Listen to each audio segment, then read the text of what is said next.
The lost generation represents far more than just a group of disillusioned individuals from the aftermath of World War I. It is a profound historical, cultural, and philosophical phenomenon that encapsulates the consequences of global conflict, societal shifts, and the breakdown of long-held ideals. Marked by their disillusionment with the values of the pre-war world, and a desire for new forms of expression, the lost generation's contributions to art, literature, and society continue to shape the cultural landscape of today. To fully appreciate their significance, it's essential to explore the historical context, the personal and societal transformations that shaped their experiences, and the lasting impact they had on modern culture. The world before World War I. A fragile utopia. The Belle Époque. A glimpse of the Golden Age. The period preceding World War I, known as the Belle Époque, French for beautiful era, was a time of technological marvels and cultural renaissance. From the 1870s to the outbreak of the war in 1914, Europe, particularly in cities like Paris, Vienna, and London, experienced rapid industrial growth, advances in science and medicine, and a flourishing of the arts. Paris, in particular, became a center for intellectual thought, artistic innovation, and political progressivism.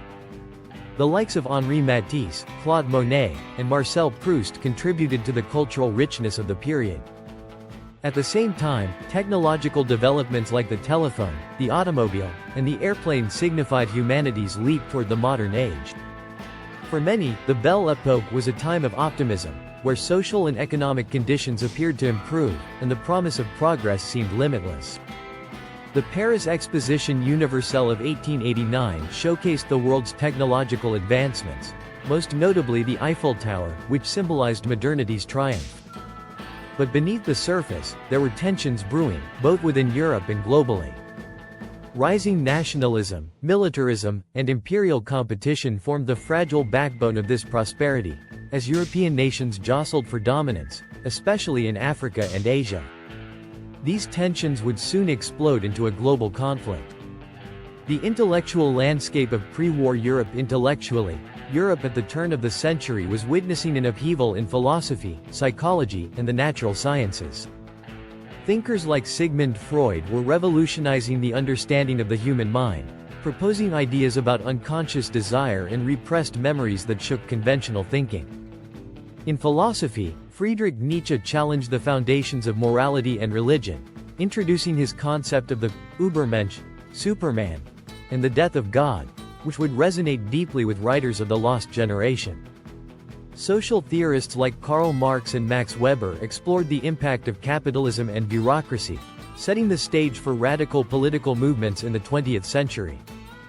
As the world advanced, these intellectual movements sowed the seeds of disillusionment, providing a framework for questioning the very institutions that had previously seemed so stable. The First World War.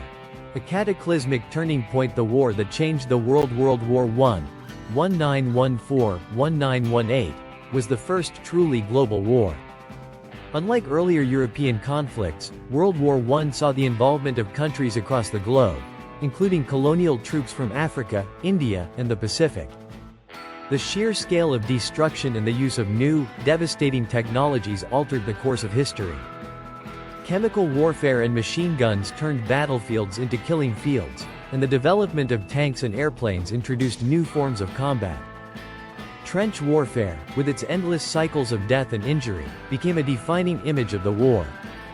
The psychological toll on soldiers, including what was then called shell shock, was profound, marking the beginning of a new understanding of trauma that would continue to evolve throughout the 20th century. Millions of lives were lost, and the war's long-lasting consequences extended well beyond the battlefield. With the Treaty of Versailles in 1919, Germany was forced to accept blame for the war and pay crippling reparations. Meanwhile, the empires of Russia, Germany, Austria-Hungary, and the Ottoman Empire dissolved. The political map of Europe was redrawn, and the resulting instability set the stage for World War II, just 2 decades later. The war also gave rise to the Russian Revolution of 1917, which led to the establishment of the Soviet Union and the spread of communist ideology throughout the world.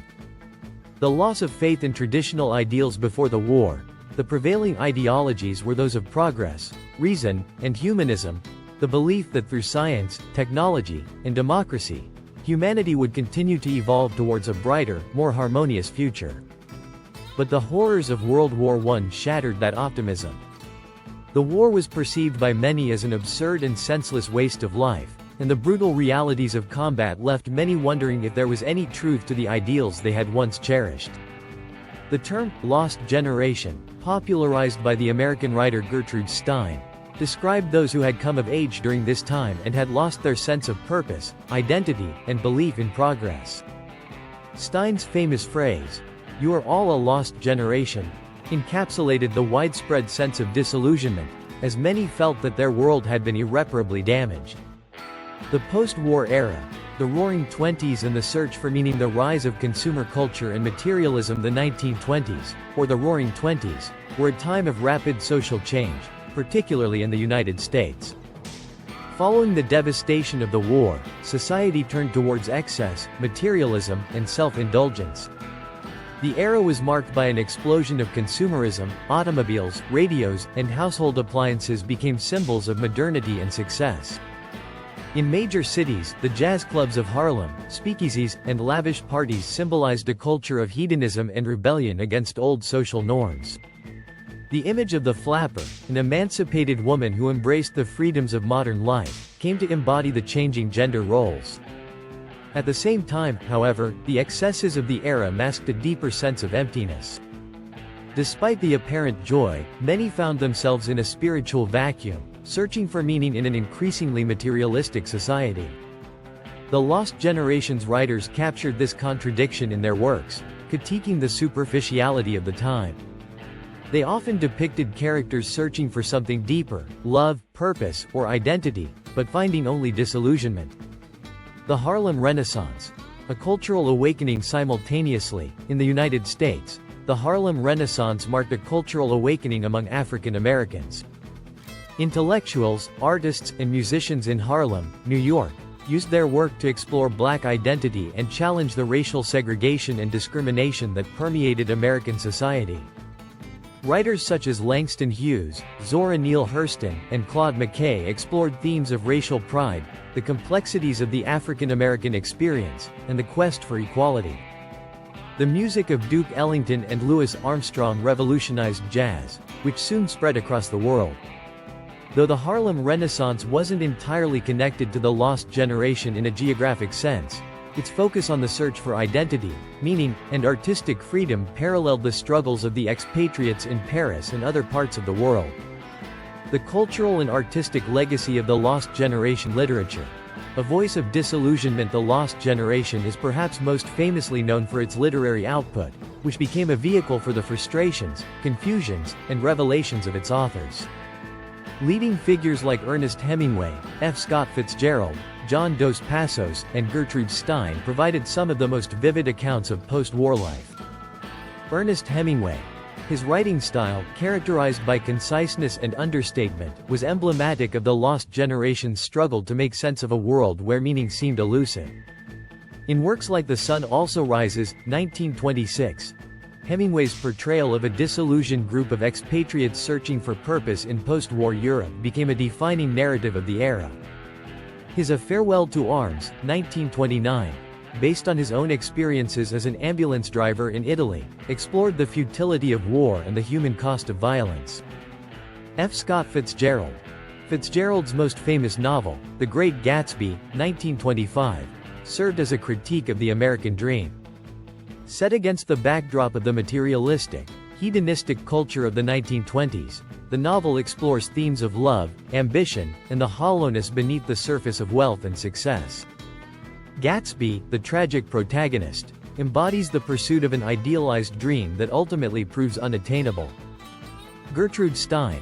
Stein's own unique writing style, often experimental and fragmented, mirrored the fractured world her generation inhabited. As a mentor to many writers and artists in Paris, including Hemingway and Picasso, Stein played a crucial role in the development of modernism. Her influence on the literary and artistic movements of the time cannot be overstated. Art.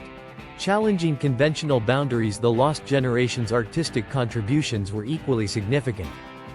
In visual arts, movements like Cubism, pioneered by Pablo Picasso and Georges Braque, disrupted traditional notions of representation and perspective. The fragmented, disjointed compositions reflected the fractured reality of a world in turmoil.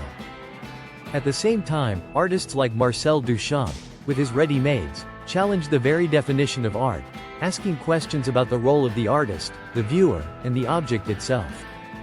Duchamp's most famous piece, Fountain, 1917, a porcelain urinal signed with the pseudonym R. Mutt, provoked intense debates about the nature of creativity and artistic value. These radical departures from tradition helped pave the way for modernism, and their impact can still be seen in contemporary art today. The enduring legacy of the Lost Generation's influence extends well beyond their own time. Their critiques of the modern world, their exploration of individual identity and morality, and their challenge to societal norms continue to shape literature, art, and culture today. Through their writings, paintings, and music, they offered future generations a means to reflect on the disillusionment, alienation, and moral confusion that can arise in times of great change. Moreover, their impact on modernism in both Europe and America cannot be overstated. In literature, modernism's embrace of fragmented narratives, experimental forms, and deep psychological exploration was largely shaped by the Lost Generation's works. In art, the rejection of traditional realism and the embrace of abstraction and multiple perspectives can trace its lineage back to the revolutionary ideas of Picasso, Braque, and Duchamp. Even in music, the jazz movement of the 1920s, which arose out of the Harlem Renaissance, had its own modernist elements, breaking down conventional forms and creating something entirely new. Their legacy is one of resilience and creativity in the face of profound trauma. By pushing the boundaries of their respective fields, the Lost Generation demonstrated the power of art and literature to confront difficult truths, question established values, and inspire future generations to think critically about the world they inhabit. They not only chronicled the disillusionment of their time but also left behind a body of work that continues to resonate with audiences across